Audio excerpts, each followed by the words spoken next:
इस वर्ष अब तक 142 आतंकवादियों को न्यूट्रलाइज़ किया जा चुका है और गत वर्ष भी अच्छी प्रगति हुई थी। और जहाँ तक कानून व्यवस्था की समस्या है, उससे भी अब हम लोगों ने नॉन लीथल वेपन्स काफ़ी हम लोग इस्तेमाल करते हैं, लेस लीथल वेपन्स इस्तेमाल करते हैं।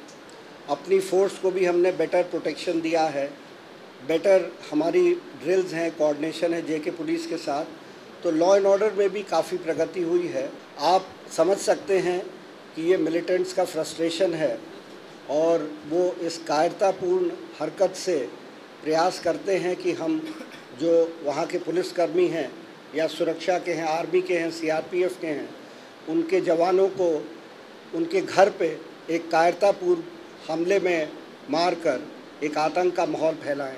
लेकिन मैं स्पष्ट कर देना चाहता हूं कि हमारी हर एक कुर्बानी हमारे संकल्प को और दृढ़ करती है और हमारा फोर्स और मजबूती के साथ उनसे मुकाबला करने के लिए खड़ा होता है।